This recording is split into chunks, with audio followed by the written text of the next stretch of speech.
afternoon, everyone. Can you all hear me? Bonjour, Hello, Monsieur Frank. Landry. Yes. Perfect. Yes, sir. Good Hi, to go. Francois. Here we are now live on YouTube. Hey, thank you.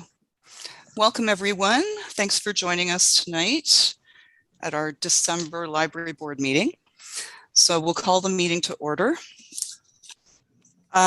Karen earlier sent out a new package that included an updated agenda. I wasn't sure if everyone had received that version, but that is the one that I'm working from. And the only difference being that under consent items, there is now as item C, the November 2021 financial report. So if you're working off a previous version, that's now available on the Google Drive. And I had asked Karen to send it out as well by email to you this afternoon, just so that you would have it. What I sent out was actually that November financial report, not the entire agenda, but however the entire updated agenda was available as of 10:30 this morning or so on the drive. Okay. Okay. So I'm working off the more current agenda, which includes that November report. So I have a motion here that the Stormont, Dundas, and Glengarry County Library Board approves the meeting agenda as presented. If I could have someone move that. Frank, thank you. Seconded by Dave, thank you. All those in favor? That's carried. Thank you very much.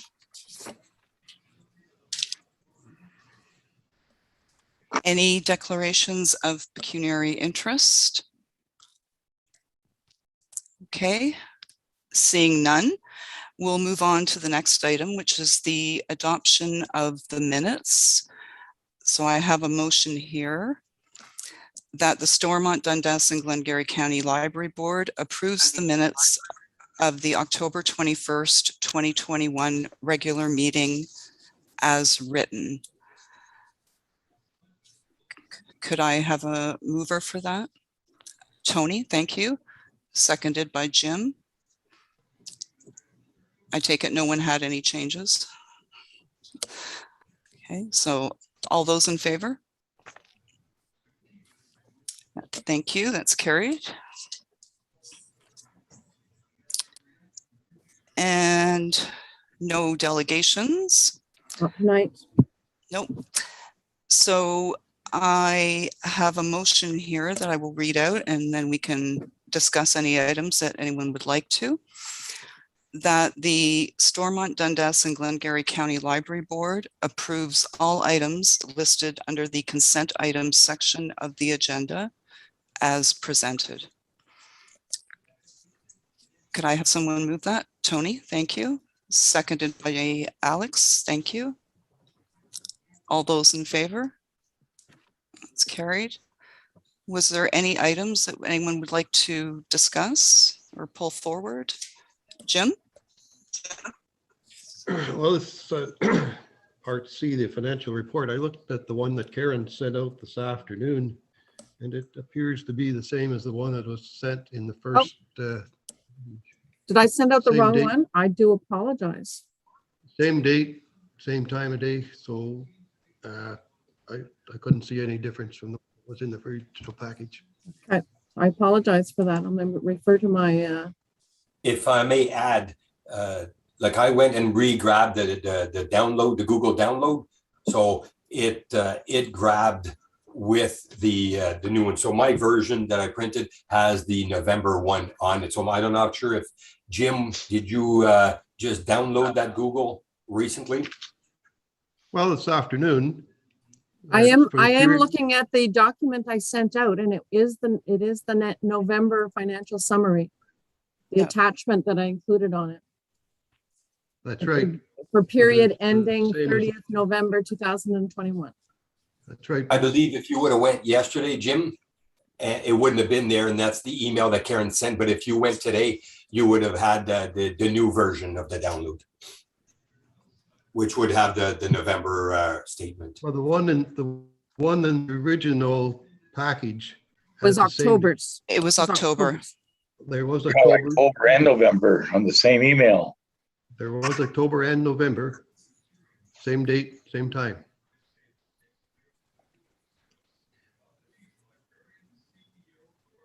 I don't have that at all, and I actually printed off a copy of the agenda after I had done it, after I had added the November list to it. So that's a bit of a mystery to me.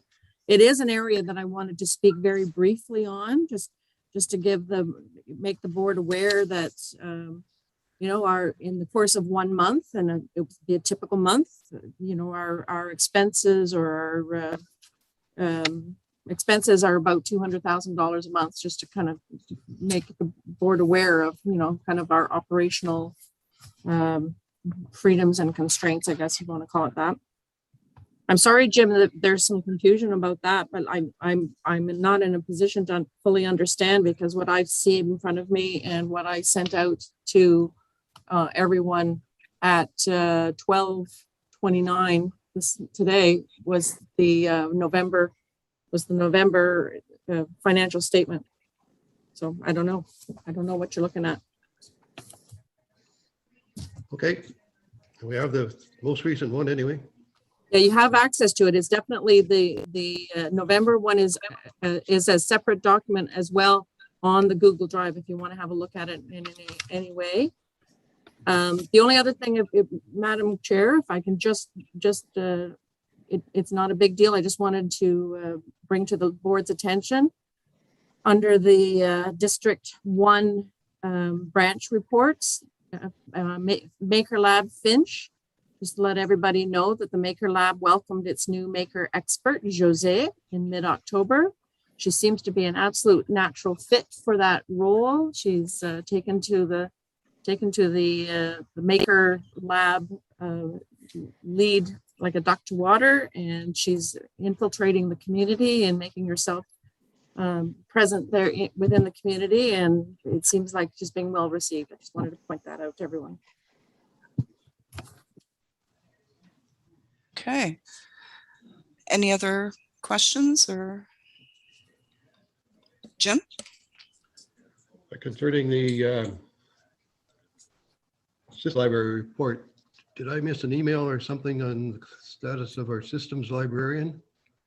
We do not have a systems librarian here at this time. Our systems librarian that we had, Margaret Piper, is her name. She took a leave of absence in late September, and she submitted her resignation effective November 12th. Okay. We are currently recruiting. We set out posting for a new systems librarian. We will be doing interviews for that position late next week, and hopefully we'll have a new person in the role in early 2022, hopefully, sometime in January.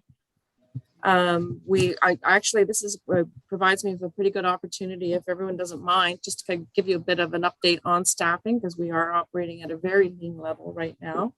So we also, as of November 5th, one of our 2 cataloging and acquisitions technicians resigned effective on November 5th.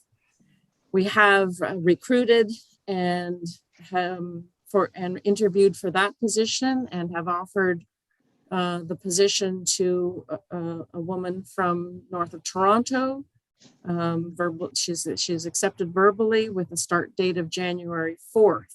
So that will help us. But we normally have 6 people working at the administration office. Right now, we're down to 3.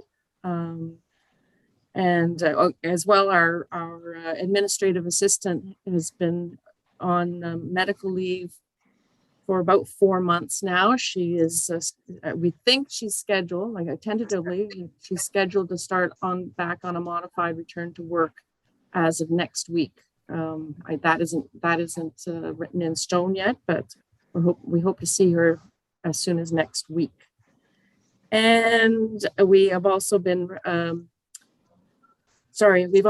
recruiting and interviewing for 3 library service assistant positions at 3 of our branches, Lancaster, Williamstown, and Winchester. And our recruitment and interviewing for those positions just completed last Friday, I do believe, last week, or maybe Monday this week. So we have those positions filled with start dates, some of which have already started, some are about to start. And finally, we've had just a mishap with one of our district supervisors who fell and broke her foot. And she will be receiving some surgery and will be off work for a time. We don't exactly know how long yet, but I wouldn't be surprised if it was a couple of months. So we're still running pretty lean, but we're doing everything we can to try to fill in and the positions and keep things going. Those vacancies are basically the reason why we don't have like our statistical summary or a report or two. But I kind of think that in the scheme of things, those are fairly minor omissions when we're able to keep the doors open, keep our services going strongly and well received. So that's where we are. Is that okay? Everybody's okay with that? Or, accepting? It is what it is. No, I have to commend you, Karen. You've been running on a shoestring for a while, and I know how tough it's been, and I know people are helping out, but it has been a strain, and that's well acknowledged. So thank you. I'm taking tomorrow off, by the way, and okay. Monday. On that note, okay. Did we carry that motion? I believe we did. I do believe we did, yes. Okay, thank you. So we'll move on then to the action items. And the first item is the selection of the externally facilitated strategic planning services. So Karen, I will let you start off with that, please. Okay, do we want to read the motion first, or do we just want to discuss it first? Usually we would read the motion first. Absolutely, thank you, I will. That the Stormont, Dundas, and Glengarry County Library Board reviews the 3 submitted quotes for strategic planning services and select the organization that best meets the board's priorities, and that the Director of Library Services be authorized to sign all necessary documents to give effect to a contract with the successful organization for these services. Could I have someone move that motion? Dave, thank you. And seconded by Frank, thank you. And then I will open it up, Karen, for discussion at this point. Yeah, okay. So if you'll remember when we talked about this in October, I asked for and received authorization to go out to the market to obtain quotes of no more than $50,000 plus HST, as is outlined in our procurement policy for externally facilitated strategic planning services. In some ways, I'm asking this because it has been 10 years since we had any professional consultant work with our library board to help initiate and broaden our discussions about where our future lies and what our priorities are and where we want to go, and take into account best practices and what's going on in the library sector across the province and the country and the the library world, I guess. And partly because, as I just mentioned, we are running on a very lean operating level at this point. And we just don't have the resources, the people, and the time to delve into a strategic planning process. And we're due for one.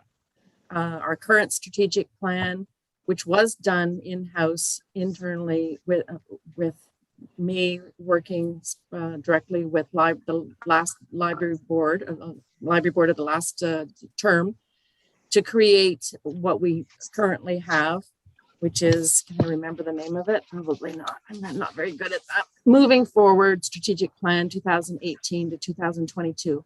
It's not a bad plan. It is a bit more workmanlike than visionary and aspirational, which is part of the reason why I would really recommend that we take advantage of the opportunity to have a consultant firm or an individual who is this is their job. This is their job, is to help organizations like ours to get our ducks in a row and dream about the future and how to get our ducks to go in that direction.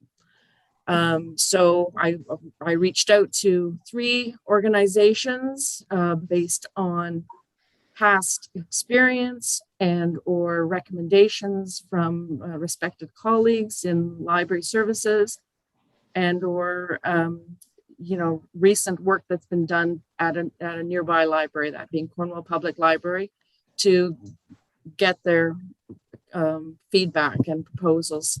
And I have to give them all great credit for being as fulsome and professional and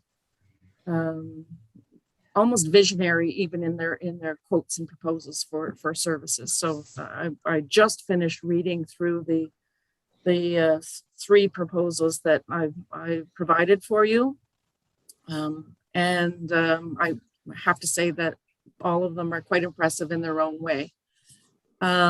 So the only one thing that I would say that has maybe changed the discussion a bit more. I mean, if we were just going to go on price, there'd probably be one that would be a standout as the consultant that we should go with. However, the recent communications would indicate that this particular consultant would not be available until well into 2022, which may or may not. This is the board's priority. This is the board's decision. It may or may not be the direction that you want to go, and that would serve, at least from my perspective, that would serve as being a legitimate reason to decide not to go with the lowest price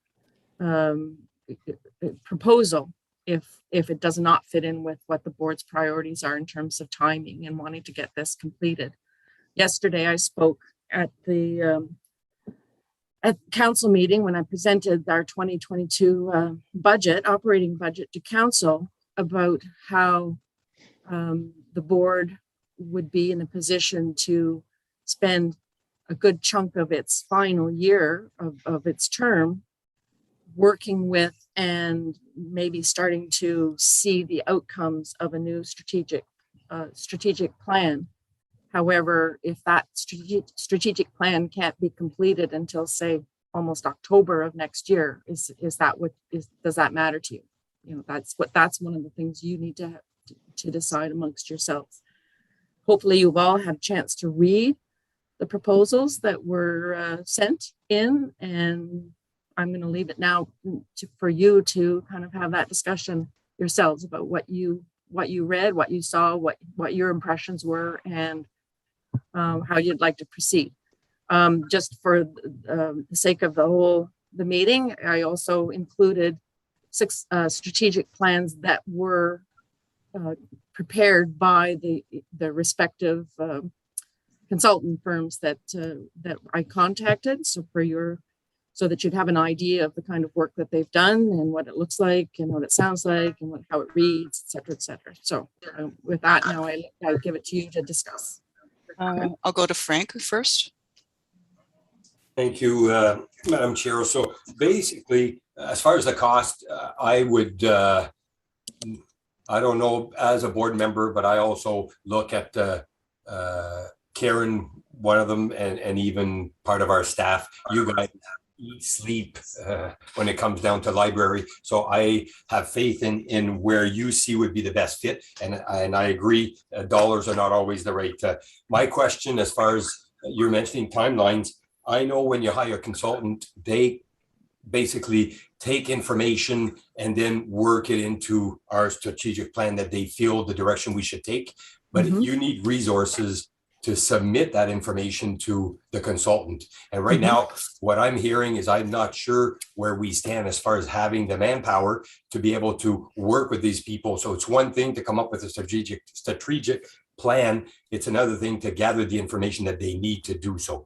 So I don't know if I hear from other members of the board, but that's a concern that I'm not sure if we will be able to. And Karen, you're the one, I guess, that can fill us in on those timelines. Thank you.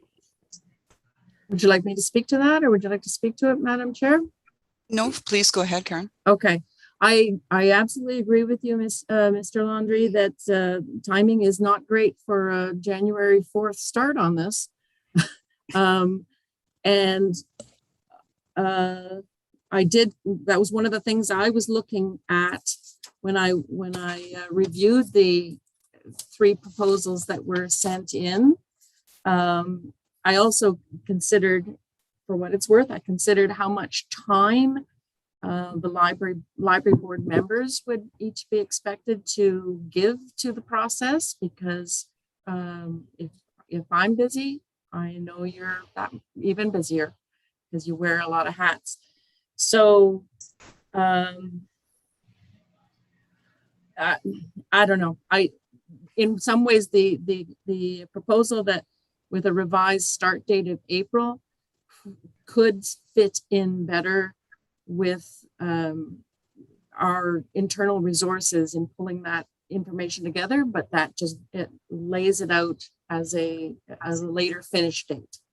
And I don't think we'd be able to finish it much before late September, mid-October at the latest. Whereas if we were to start in January or late January, we could at least hope to have the process completed by the summer break. I would suggest. And my short staff situation is going to gradually be relieved, possibly starting next week. Certainly, as of January 4th, when we have a new person come in, that person will need a little bit of onboarding and orientation, of course, but it's it's a step in the right direction. And the systems librarian position should be filled and ready to start later in January as well, which, all of those additions of human resources improves our capacity.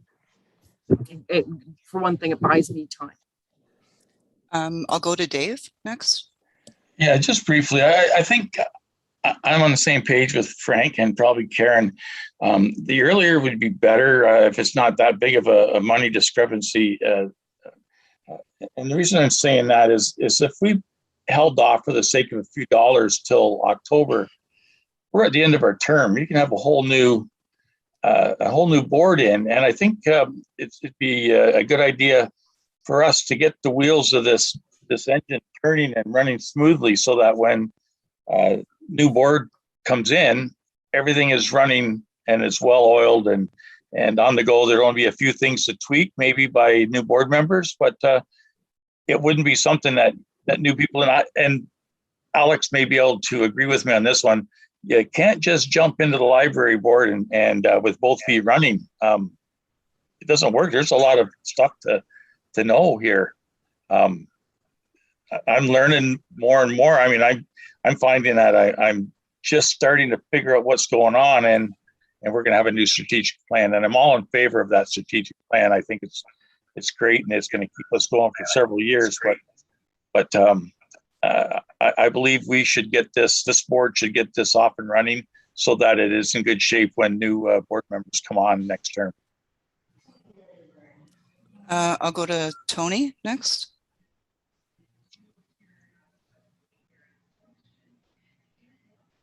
I should be ready quicker than that. Thank you, Madam Chair. The library is and we all believe it's vitally important, and it is.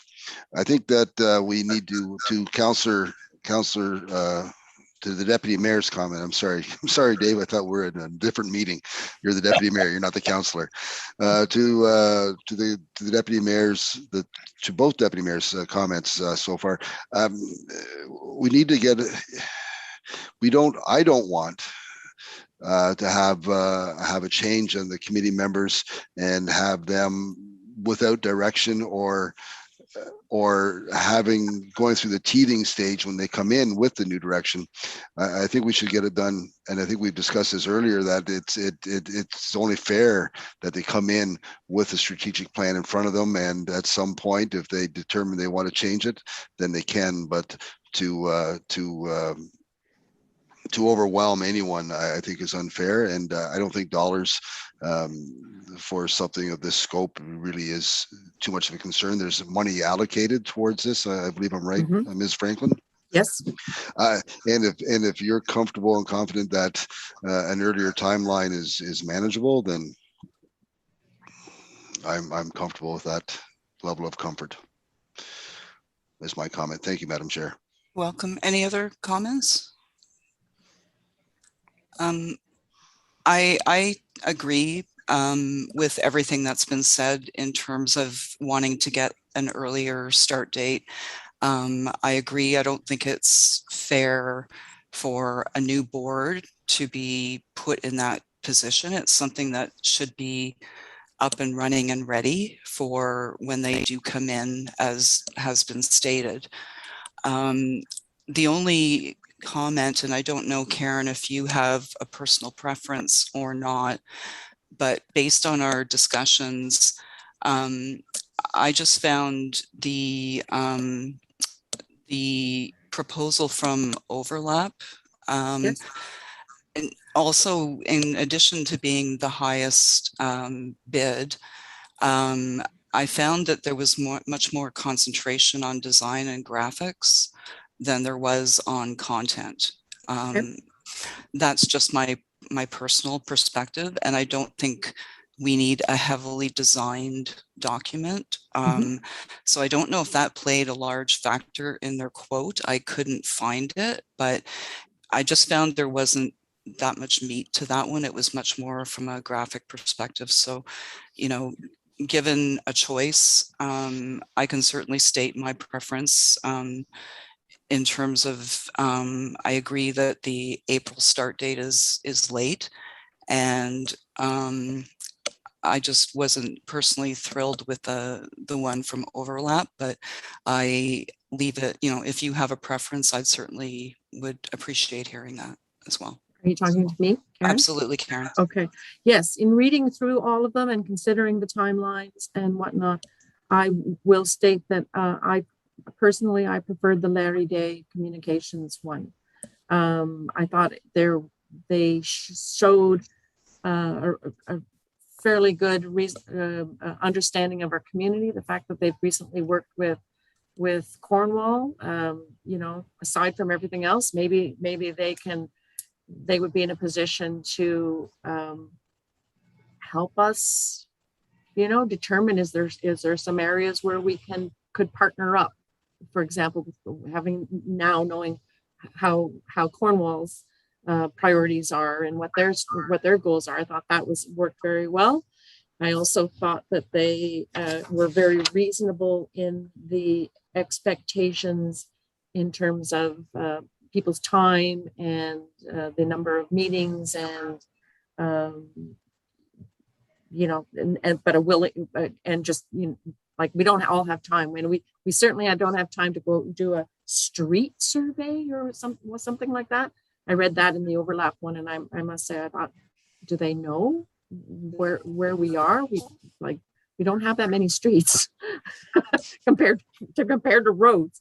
So my preference was, I mean, I really liked Suzanne Gibson. She was one that the counselors on our board will remember. We had a day to work with Suzanne Gibson for the county's strategic plan, and I found the woman was excellent at getting us rowing in the same direction and whatnot. I thought she did a very good job, but it's just that her lack of time or timing on it is a detriment. And I didn't see any indication that she's had specific experience working with libraries and library boards, whereas the Larry Day people and the overlap people certainly do. So that my preference at this point would be with Larry Day. I would agree with that. So I've read the motion. How does everyone feel about Might want to adapt it to actually include the consultancy that we want to work with or that we want to reach out to. So yes, we can amend that. I can read the motion again. Madam Chair, if I Yes. if I could interrupt, please. Thank you. Just a question, I guess, for anyone, but probably for Karen. I understand, and I tend to agree with what you've been saying. My concern is the library, and it holds to either one of those presentations, the one from Stratford or the one from Cornwall. Do they understand? Does Larry Day, or do they understand who we are? That we cover this vast area with 65,000 residents and many branches and many different needs maybe, and the infrastructure, the facilities are different throughout. This is my concern, and both of them would suffer that same concern from me. But do you think Larry Day has a higher level of understanding of who SDG is and what makes up SDG?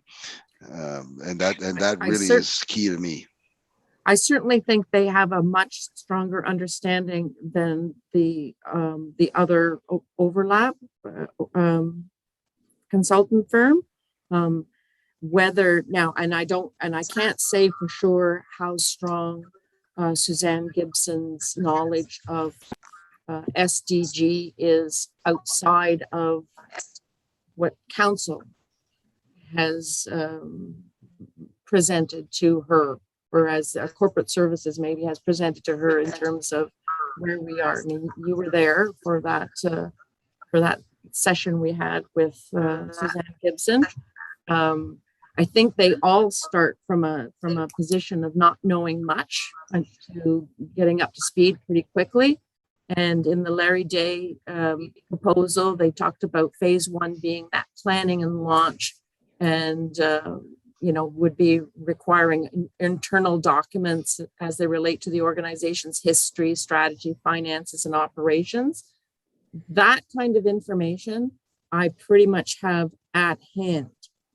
That is not that's documents that I can load, send emails off with. Here's our current strat plan. Here's our budget. Here's a brief history of our library. I mean, I've just finished doing a presentation on that.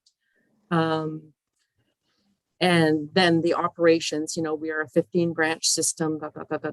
Those are fairly straightforward and easy documents, and it's not a huge imposition on my time and whatnot. And I think from there, they start developing, okay, so where your current strengths and where your, how things are going, that kind of stuff. They would start working with that. I don't think we can expect anybody, unless they come from SDG, to truly understand SDG as intimately as we do. But they seem to have provided us with a pretty good, this is what we need to get us going. It's all that to me seems doable. And then we start from there. Thank you for that, Karen. Does that Thank answer your you. question? Okay. Very much so. Thank you. Okay. And thank you, Madam Chair. So I can amend the motion, Karen. Okay. If you want to read it to me and I'll kind of fill in as we go along here. Sure. Well, what I'm going to suggest is that we keep the first paragraph. Yep. That the Stormont, Dundas, and Glengarry County Library Board reviews the 3 submitted quotes for strategic planning services and select the organization. I think that should be that best meets the board's priorities. Okay. Yep. Yes, you're right. Thank you. Yep. And that the Director of Library Services be authorized to sign all necessary documents to give effect to a contract with and put in the name of the company. Yep. Mary Day Communications. Okay. For these services. Okay. I'll read it out again just to make sure we've got everything. Okay. Okay. So we have moved by David Smith, seconded by Francois Landry, that the Stormont, Dundas, and Glengarry County Library Board reviews the 3 submitted quotes for strategic planning services and select the organization that best meets the board's priorities, and that the Director of Library Services be authorized to sign all necessary documents to give effect to a contract with Larry Day Communications, Inc. for these services. So all those in favor? Okay, thank you very much. So that's carried, Karen. We're up and running. That would be great. I'll get in touch with them next week. Did I mention I'm taking tomorrow and Monday off? You did. You did. Okay. I recall hearing that. I recall. I have it in my notes. Okay, so I'm going to keep Karen on the spot for the moment as we move on to the next action item, which is our return to a discussion about elimination of overdue fines for all juvenile materials. And I'll let you start, Karen. Okay. Do we want to read the motion first or not? Oh, thank you. I'm sorry. Okay, no problem. This will work into my next point that I bring up, by the way. Excuse me. That the Stormont, Dundas, and Glengarry County Library Board approves the permanent elimination of overdue fines for all juvenile children's materials as of March 1st, 2022, and that the board authorizes staff to make the necessary adjustments to the library's current lending processes to support a more timely return of all items being borrowed, and that the board authorizes staff to waive all outstanding overdue fines on juvenile children's materials, and that the board approves an amnesty period of 2 months for those overdue items currently on loan to be returned without fees or processing charges starting on January 4th, 2022, and that the board authorizes the resumption of overdue fine collection for all materials other than juvenile materials as of March 1st, 2022. So can I have a mover for that motion? Alex, thank you. And seconded by Jim. And now I will turn it over to Karen. Okay. Thank you. Okay, yes. So we have been talking about this and we have been reading about it, and we have been researching and reading, hearing about what other libraries have done. I have attended webinars. I have met in our district meetings, which are our training and development meetings for our branch staff, to get their feedback on this. And I mean, the range is wide, therefore what you see as the motion is fairly wide as well. But we do, at the staff level, we truly do believe that a very positive, proactive, and progressive, as well as thoughtful direction to go would be to support children's literacy or early literacy, maybe is a better way of putting it, early literacy, because it's not only children who are developing their literacy, that we, not penalize them for wanting to take books out and being late in returning them. For some ways, I mean, it was, I had help with Cheryl on this one. And one of the things that she wrote that I thought was a very wonderful comment was that failing to support our children who may want to use the library independent of parental circumstances, and Cheryl mentioned socioeconomic or geographical. I'd also mention they just don't have the ability to get to the library under their own steam a lot of the time. And maybe those days are gone anyway in our society, but that this just seems like a very positive and hopeful and supportive direction to take to support our kids and or people who really want to improve their literacy levels by not penalizing them for doing so. And the other part of it is that we have found that you forget to bring something back, and you're kind of mortified a little bit and embarrassed, and become increasingly reluctant to bring stuff back because you don't want to face the music on it, so to speak. But tying in with all of that and just knowing, where that they're like a year and a half, almost 2 years into a pandemic, there's stuff that's out, that's been taken out and just hasn't been returned.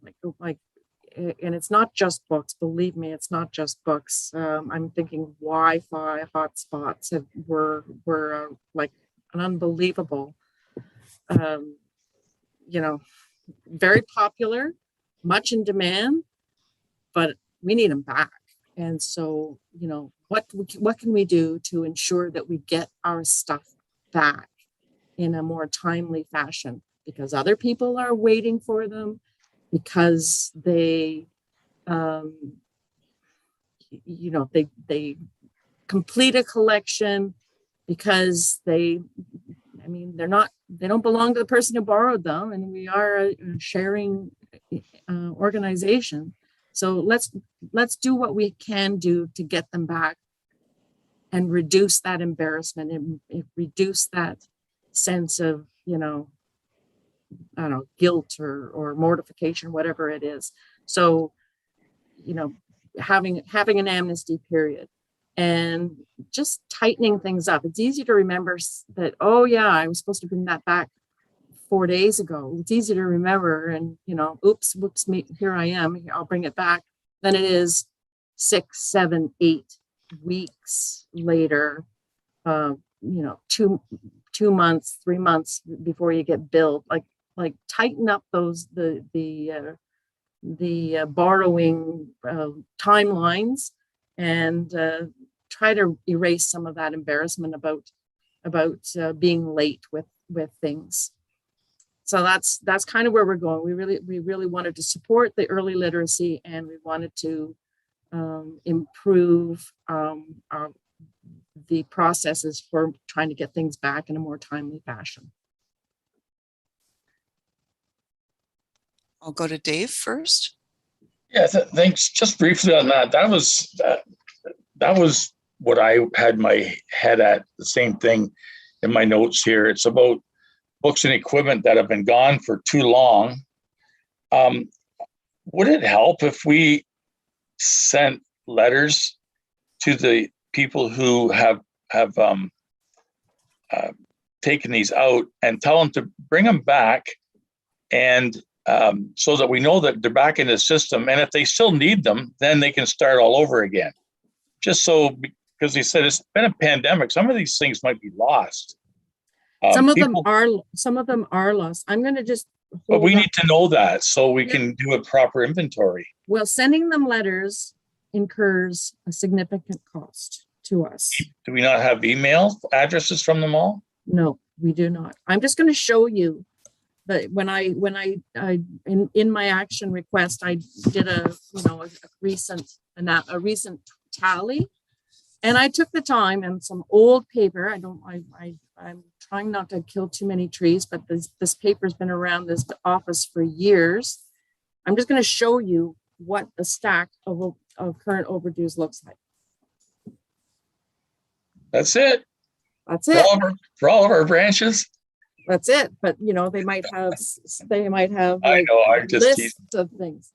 And we are prepared to winnow through these and find those, individual overdue notices that we truly feel we have some hope of retrieving the items, and we can be positive in our messaging and saying, it's so like obviously you've really liked that item, maybe you want to keep it, in which case you need to pay for it.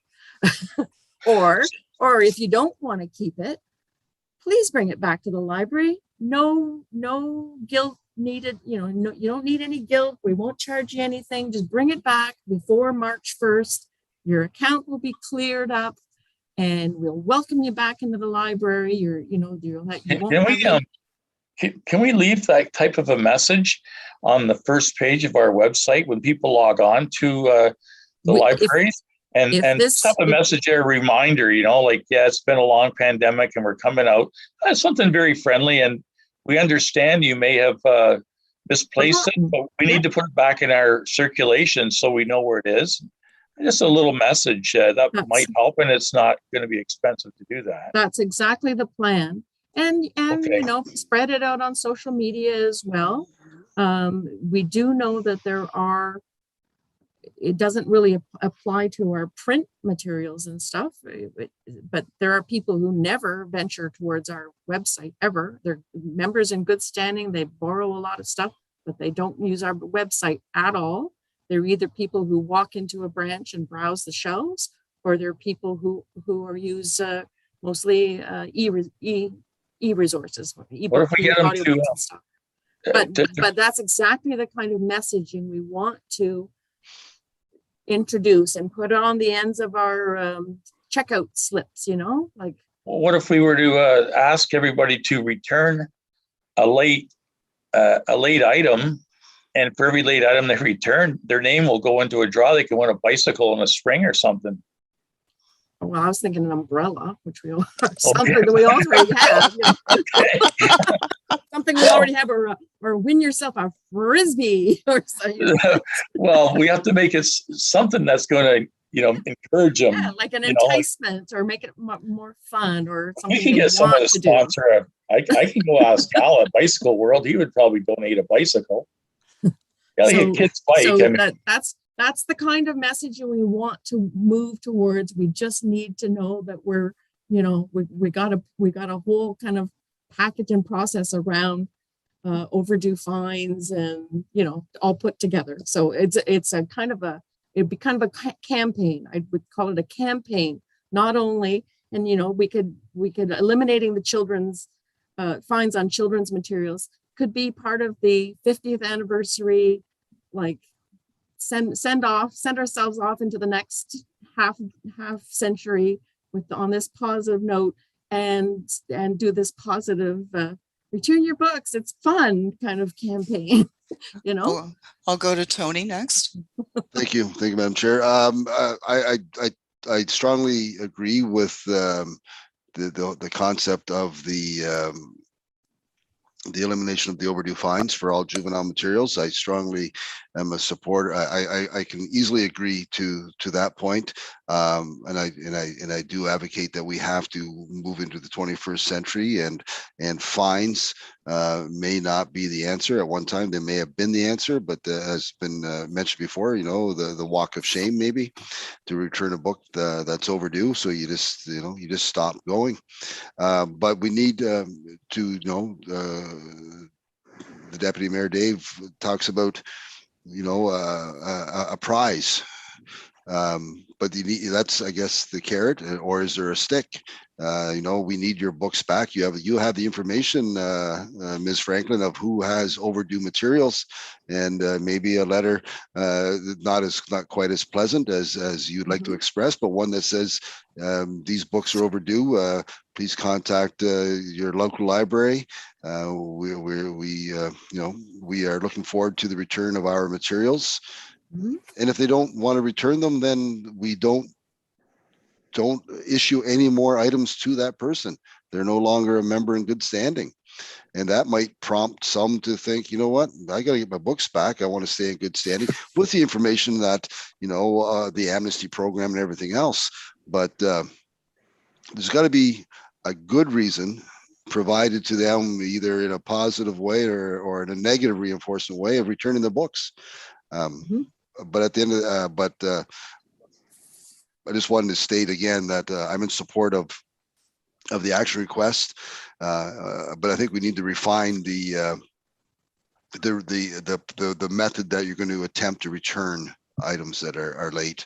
I'm not disagreeing that something like a bicycle from Cal would be excellent, but we need to be mindful that some people may not want a bike, and some people just will continue to come to the library and not worry about the overdue books, or look under the table where they may be stored.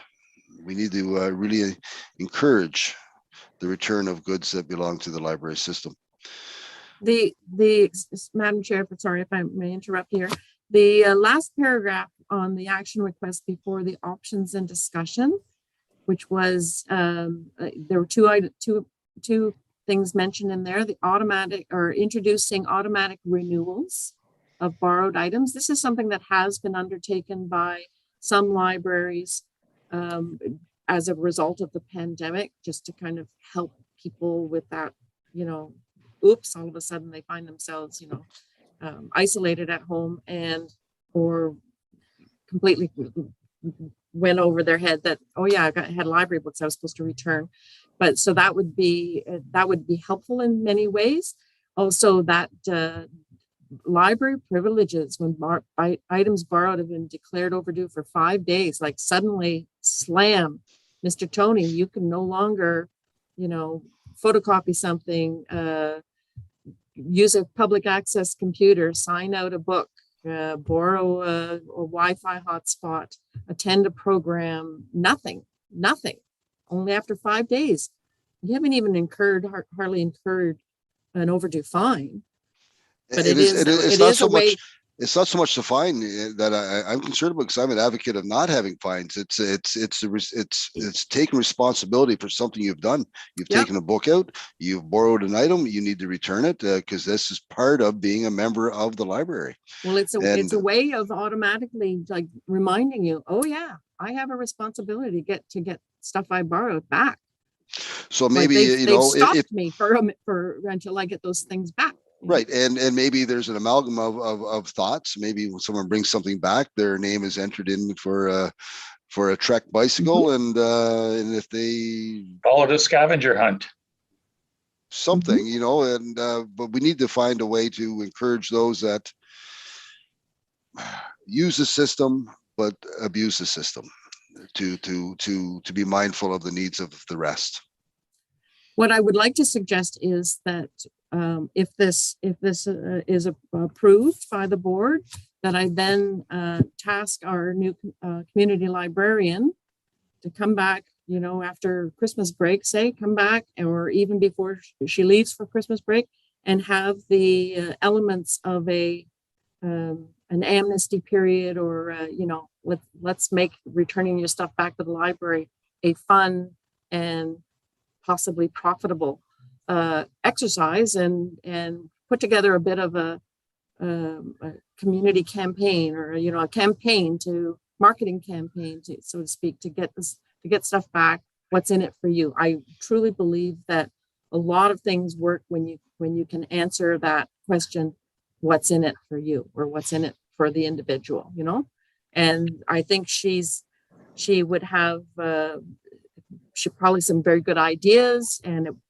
all of us could work together, all of us that are still here, mind you, could work together to to come up with do some brainstorming and come up with some, what if we offered, you know, this, or what if we put your name in the draw for that umbrella or bicycle? What if we, you know, and just make it sweeter, And I mean, I have a colleague who works for the county of Brant, I do believe, and she had such a wonderful phrasing about, you know, compelling people to want to bring their things back, because like she made it sound like such a wonderful opportunity for them well, why wouldn't you want to do that? So, you know, I would certainly reach out to my colleague and what was the phrasing you used there? And you know, you cease being a member would be the phrasing I might want to use. Maybe I well, wasn't there's that. I can do the tough love thing eventually. maybe I wasn't beating the hook properly. I'm old school. I said bicycle, but maybe what the kids want today? Headphones? Yeah, well, Like, yeah. I don't know. iPods. iPods. Well, yeah, something that, you know. Anyway, it's something that's going to appeal to them, and Yep. maybe the word will get out there, and, you know, go dig up an old book or. Yeah, I mean, I think there are definitely ways that we can sweeten the deal and make it a more positive request, a more positively based request, rather than, you know. It might be a way to do it before you put the hammer down, type of thing. Like give it go the soft touch first, and yeah. Well, I see it as an element. There's an option, Dave. You can bring it back, and this is what happens. And if you decide not to bring it back, this is what happens. Yep. You know, it's, you know, like you just don't float along with no repercussions by refusing to return your items. But if you do return your items, to your point, then this is the bonus of returning your items. Mm-hmm. You get that. Yeah. Yep, Well, I completely agree. Yep. I'm probably not the best one to comment, because my kids never listened to me anyway. So I did everything wrong. Oh, so I think the way that the motion is worded, it's part of it says that we authorize staff to make the necessary adjustment to the library's current lending processes to support a more timely return of all items being borrowed. That lends to coming back, Karen, with a bit more of a plan, I think, as you were mentioning, and having just a bit more meat around what we've just been talking about. Sorry. Okay. So does that mean we want to defer this for now, or do we want to approve it and then we bring back the process? That would be my preference. Okay.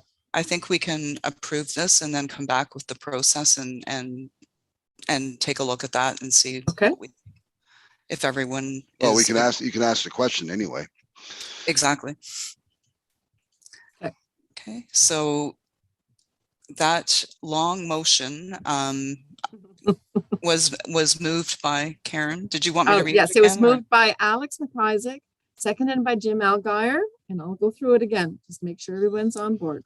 Okay. That the Stormont, Dundas, and Glengarry County Library Board approves the permanent elimination of overdue fines for all juvenile, also known as children's materials, as of March 1st, 2022. And that the board authorizes staff to make the necessary adjustments to the library's current lending processes to support a more timely return of all items being borrowed, not just children's, okay? And that the board authorizes staff to waive all outstanding overdue fines on juvenile, otherwise known as children's materials, and that the board approves an amnesty period of 2 months for those overdue items currently on loan to be returned without fees or processing charges starting on January 4th, 2022, and that the board authorizes the resumption of overdue fine collection for all materials other than juvenile materials as of March 1st, 2022. That gives us that 2-month period to, bring in with our clever and positive and, you've got a choice here kind of method of getting things back without penalty before the overdue fines resume on March 1st, with the exception of children's materials. Okay. All those in favor? that's carried, Karen. All right, thank you very much. This will Thank be you. a very positive and welcome decision from the staff perspective. Okay. So moving on to the next item was the report I submitted regarding the Ontario Library Service. There was just a couple of things I wanted to quickly mention. I did mention on the second page of the report, and we just had this discussion, but a large portion of that meeting was dedicated to going fine-free. And every organization that was on the line that day had either gone fine-free fully. Many were considering doing so. They were in the same position that we were. Many were running pilot projects, and like us, some of them were looking at starting in phases. Again, they all spoke of the very positive aspects of doing this, of going fine-free. It represented in most cases less than 1% of their overall budget, and it cost the staff, and this was coming, from people verbatim, it costs the staff more in time and effort than what the fines were worth by the time they finally actually collected them. So many used it as a great opportunity, and I think that's what we're looking at, to make it a good news story and a good public relations story for their library. So just to add to what Karen has already said, it was a huge part of the discussion during the Ontario Library Association meeting. And yeah, a lot, I mean, the majority of libraries are definitely looking at going this way. So the other thing I wanted to mention was one thing that we also discussed quite a bit was a policy around board evaluation and self-evaluation. We were probably one of the few libraries that don't have one of these policies in effect. I know that in the past, Karen has brought forward a version of this policy, and it is a best practice in terms of library boards. It's a way to look at what we've done as a board in terms of what we said we were going to do.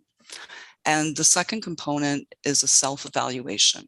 And that is something that doesn't necessarily have to be shared. It can be shared, but it's about looking at your personal contribution to the board and just asking some very simple questions. So the version that was introduced a few years ago, I found it perhaps a bit cumbersome and it was a bit intimidating. I know when I saw it, I kind of went, whoa, that's a lot.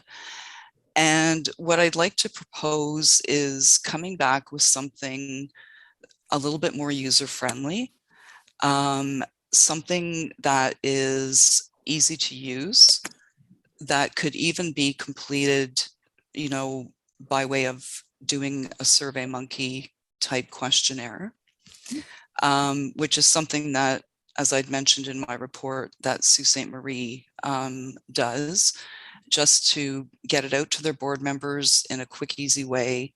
And it's a matter of, ranking on a scale of 0 to 5, what you think in terms of some very simple questions that are being put forward. So I would like to work with Karen. I have some ideas, but I would like to bring something back to the board in the new year for you to review in terms of a policy, but a more simple version and a more simple version of the evaluation form. So that's something that I'm looking at working with or asking Karen to help me with, because I felt, as I said, a large part of the discussion focused on this and focused on the value of doing this. We would need to talk about the timing of when those evaluations best would be done, whether it's, you know, at the end of a term, if it's like how we want to do that, if it's something, different library boards do it in different ways in terms of timing, but that's something that we could talk about. So with your blessing, I will be coming back with something on a future agenda for you to consider in terms of adding a policy to our assortment of policies. Okay, Karen? Yeah, I just wanted to make mention, I have not had I've not been fortunate enough to sit at a lot of library board meetings. I attended a Cornwall Public Library board meeting once or twice, and I've gone to, I think, 1 or 2 board meetings at the Brockville Public Library. I can tell you that the Brockville Public Library does at the end of every meeting, does just a very short evaluation. So, you know, how did we accomplish what we wanted to accomplish at this meeting? Are we staying on track with our strategic priorities? And it's just a very short, the chair will, the last thing before adjournment will say, you know, okay, let's take stock here. Did we do this? Did we do this? Are we satisfied? Did everyone get a chance to speak? Etc. Just a couple of things like that. And it's just like, it's like, you know, now we're going to pass a motion. Like, it's as simple as that. And it works for them, but I think they're all very much habituated in that process. I will agree that in the past, I have brought a self-evaluation checklist that I think I gleaned from the Dalhousie University document that I had. And, you know, there were probably 10 to 15 things. Did we do this, or how did we do that? And it died, and it died at the starting line, basically.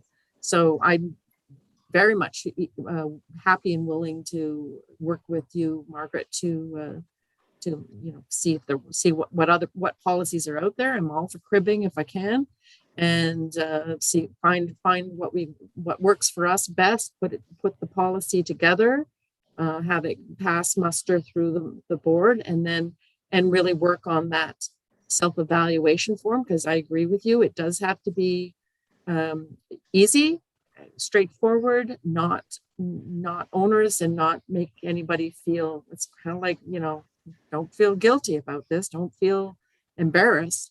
Just very quickly, no, I didn't, you know, I wasn't feeling my best, I didn't participate much, or, you know, I thought we had a great discussion tonight, and then we move on, that kind of thing. I'd be very happy to get involved with that. Part of it as well is feedback to the chair. And, you know, personally, as being my first round as chair, I know I would appreciate feedback on some of the questions that are in that evaluation form on a personal level as well. So all that to say, stay tuned, and we'll see if we can come back with something that's agreeable to everyone. So we'll move on to the next item then, unless anyone had any questions about that. And the next item is the 2022 library board meeting schedule. Karen? Yeah, I've only heard indirectly, really, but my understanding and just my feel for what, you know, our meetings is that there is an ongoing continued appetite to try to meet virtually if and when we can. I can tell you from a public perception point of view that the general public, or people that come into our branches, some just because they're coming to visit a branch, and others because they wanted to attend a library board meeting, The public does appreciate having the ability to see the library board in action. I don't know how many people attend these meetings via Facebook or YouTube. I really just don't know that kind of information. I suspect it's not all that much. We used to be kind of an anomaly in library land in that the public had a real interest in the workings of our library board, whereas other libraries never saw another person other than the library board members and the CEO for years. So anyway, so what I've cobbled together here is a bit of a hybrid model where we continue to meet virtually, certainly as the pandemic continues to rear its ugly head. We have to be mindful of that. But that if by, say, March and kind of the wind down of winter, if we are in a position to at least try to get out to one branch in each of our local municipalities over the course of 2022, I think it would be appreciated by the public. It gives the library board members, some of whom may never have visited some of our branches, but it gives you a chance to go and visit a branch that and see, because each of our branches is very unique. We do the same thing, but we have to do it in different ways just because each of our branches is so different from most other branches. So it gives a bit of an opportunity for us to get out in the branches and do, look at our library services in that way, as well as being open and available to the public to come and see how the library board does its work. So this is what I proposed. Obviously, those locations that are in red are the ones that I'm kind of more tentative about because of you have to want to do it. But I think it's a good practice for this library and this library board to consider both the idea of what you can do time-wise and what being a member of the board kind of expects you to do in terms of being available for a public meeting. Before I open it up, I will say that I know everyone is very busy. And my priority is that we have a meeting versus not having a meeting. Mm-hmm. So if it comes down to, people can make it if it's a virtual meeting, and that's, they can't make it if it's in person kind of thing because of other commitments, then I would rather have the virtual meeting than not have a meeting. So I will state that up front because I understand everyone's schedule. I understand that all of you are very, very, very busy and you all have many other council meetings and regional meetings as well. And I will let Tony speak as well, but I think there's other ways that we can also get around to the different branches. But Frank, I'll let you go ahead, please.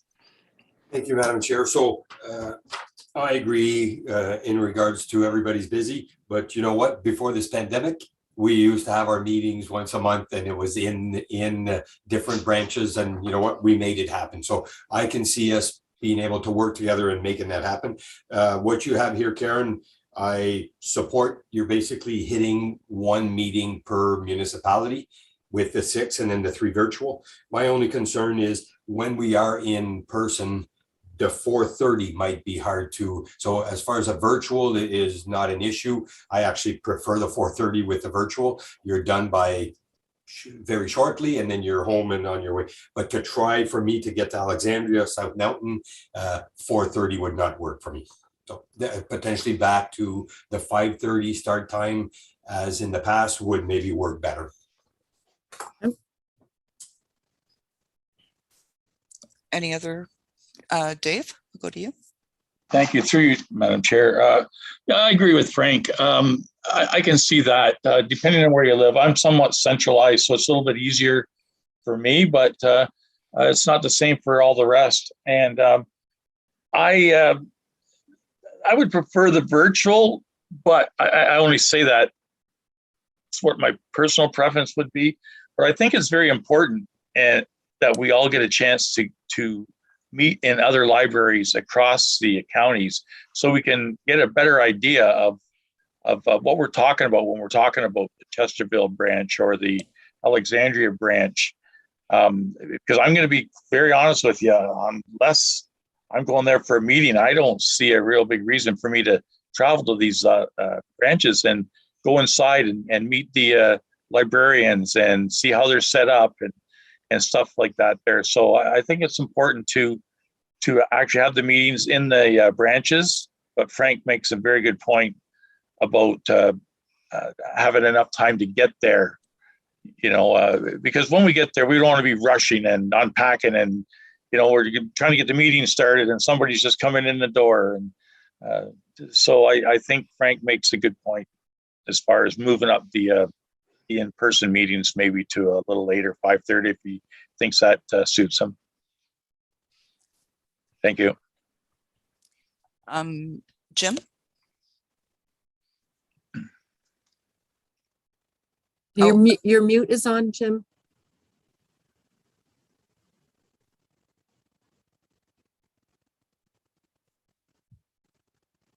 The bottom left-hand corner. There you go. Nope, you had it. There you go.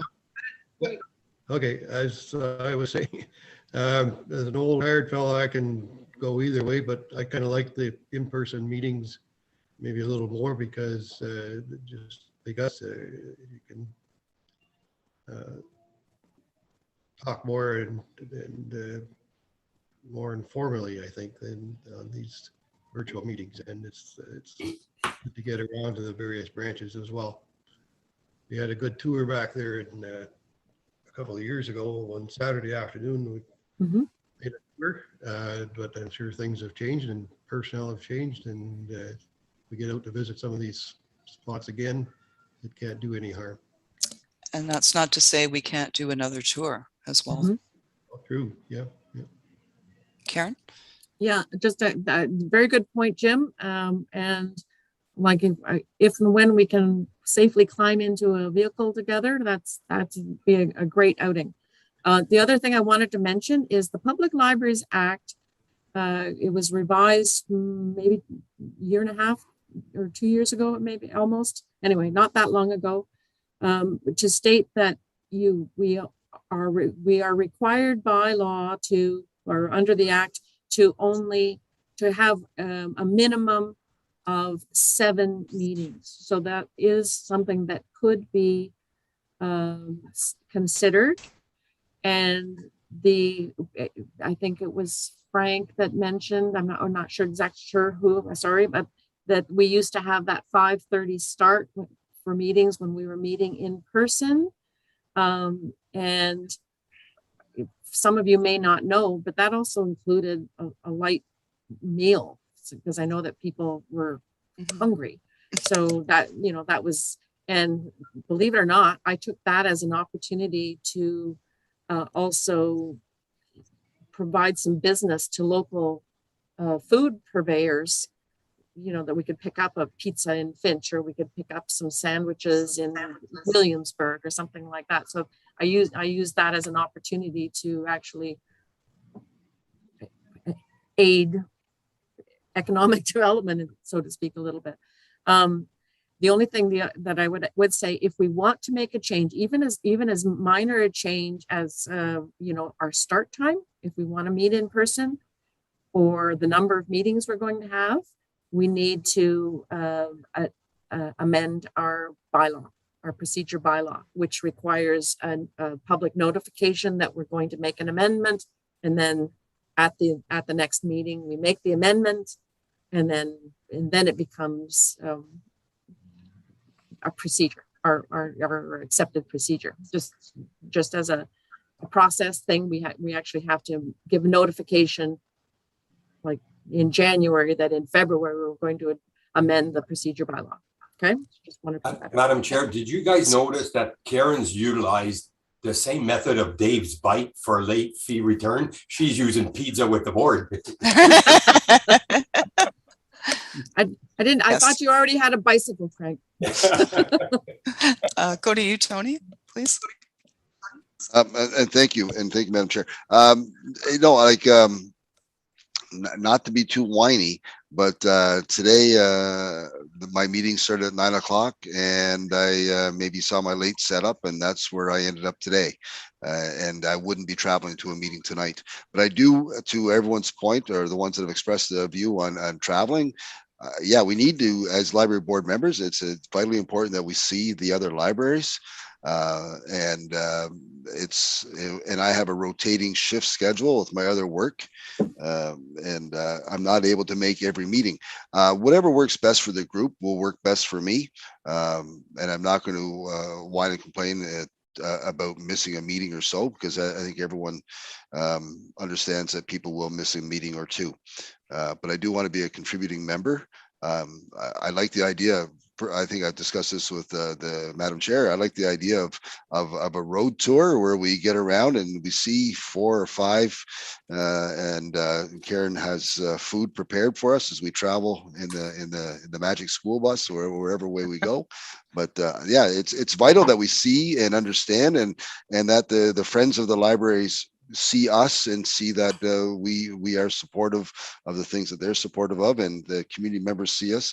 I did like the idea whenever we were in Chrysler last time, there were library patrons on site to see us in action, and the same that took place in Chesterville. But an amalgam of virtual and road trips, and maybe if and I look at this schedule, there wouldn't be any road trips in the winter months, which maybe is one way you could soften and deliver the message that we're going to have some virtual and some in person whenever the weather is better for traveling. But I'd be hard pressed to make any 4:30 road trips. 5:30 was a stretch for me quite often. I don't want to suggest we start our meetings at 7 o'clock at night. People didn't sign up for that. I know that as council members, we signed up for something like that, but not library board members. Yeah, it's just that the virtual has worked well, but I do fully believe that they need to see us and all that. So I'm not saying we have to dispense with in person. Just bearing in mind that some of us might not be able to make all the meetings that we desire to make because there's not enough hours in the day for other meetings. Thank you, Madam Chair. Thank you. Karen? At the bottom of the document, it says, unless otherwise indicated, meetings begin at 4:30. Is there an appetite for changing the start time for in-person meetings to 5:30 or even 6 o'clock if need be? Is there an appetite for that? Because then I could get the process started to have our procedure bylaw amended. Alex? Oops. Thank you, Madam Chair. Karen, I agree.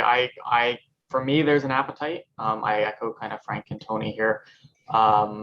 Getting to my computer for 4:30 is doable and even still kind of tight some days, let alone getting up to Alexandria between school, work, and other commitments, finding transportation. So I'd be in favor of the either 5:30 or maybe even 6 p.m. start time, because I know it's even though I'm central, still getting out to Alexandria or wherever, it can be a bit of a hike.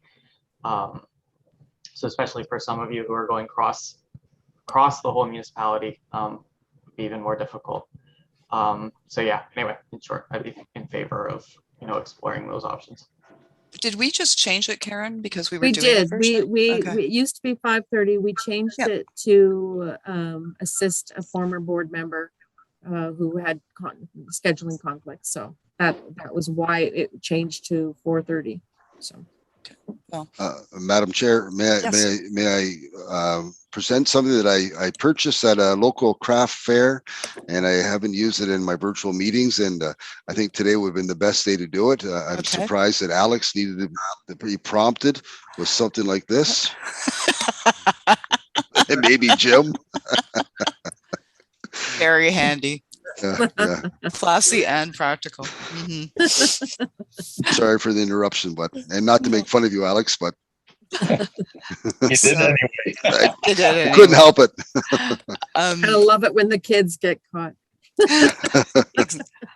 I know I'm totally flexible in terms of a change of start time, being retired as well. So I have no, whatever works best for the group is fine with me. So Then I I just- suggest that I think Frank brought it up, a change in start time for the road trips would be best. sure. Let's get a consensus. Do we go 5:30 or do majority want 6? I'm It's- flexible for either or. Because it's you guys. So Alex, Frank, Tony, it's you guys that are. When I'm going to the Dave. extremities, like Alexandria or so 5:30 still would be tight. When it's closer, it's fine. So it's either 5:30 or 6. Let's get a show of hands, I guess. I don't know. I'm putting my hand up for 6. I'm fine with On board with 6. 6. Does I'm that either work? way. Fine with I'm me. either way. Okay. Yeah. So, Jim? Well, either way, yeah. Just say 6, Jim. Say 6. Okay, 6. I think we're going to go with 6. Okay, so what I will do then is That's for the I'll right? adjust this particular document to say 6 p.m. Is that only for in person? Correct. Or do you want to just say 6? I mean, No, 6 for in person. Okay, okay. okay, unless, okay, we're at 4:30. So For virtual. so virtual 4:30. meetings and 6 p.m. for in-person meetings. Perfect. Okay, and I will start the process for getting that entered into our, And did you put pizza in there, Karen? it was mentioned, it was mentioned. And Madam Chair, if I may be so bold as to remind, I guess, Ms. Franklin about the idea of the Saturday visits. If we could maybe in the near future have a survey monkey a month outside of the planned tour of, and I think it may have been you and I, Madam Chair, talking about something like that. If we did maybe the north, the library branches in the north, one Saturday, and then do the ones in the south another Saturday, or break it up in some fashion like that. I can see our transportation costs going through the roof, Tony. All Good worth thing it. you're a board member. Well, I'm supporting it. Yep. Absolutely. Saved a lot of transportation costs in the last 2 years. No It's very kidding. true. It's No very kidding. true. And the food And- costs are low as And well. on the food costs, exactly. Okay, Exactly. okay. So Okay, do we need a new motion, or can I still say this current motion? Well, it wasn't on a discussion item, so we could actually not do anything at this point. But if you want to pass a motion that we approve this with and we could amend it to say with a 4:30 start for virtual meetings and a 6 p.m. start for in-person meetings, and then we're ready to go, and then we'll Let's get the do that. process to do the bylaw thing. So okay? let's do that as amended. Okay, So- do you want me to read it? Yes, please, and thank you. Okay. Yeah. All right, so it is moved. Oh, we don't have a mover and a shaker yet. So, Oh, we don't. Excuse me. but it was a discussion item. So do we have a move for this motion, or do you want to hear the motion first? No, move by, second by, then read the motion. Okay, moved by. Anybody? Don't all talk at once. Dave? David, Thank you. Seconded by Frank. Thank you. Okay. That the Stormont, Dundas, and Glengarry County Library approves the 2022 Library Board meeting schedule with a 4:30 start date for virtual meetings or a 6 p.m. start date for in-person meetings. All those in favor? And that's carried. Thank you Okay. very much. And no in camera, Karen, that I'm No. aware of. Or start So- date, start time, sorry, start time, yes. Yeah. Yeah. So I'll read the motion that the regular meeting of the Stormont, Dundas, and Glengarry County Library Board be adjourned to meet again virtually on Thursday, January 13th, 2022 at 4:30 p.m. or at the call of the chair. Someone like to move that motion? Tony, seconded by Alex. Got it. All those in favor? Thank you. And I wanted to wish everyone, because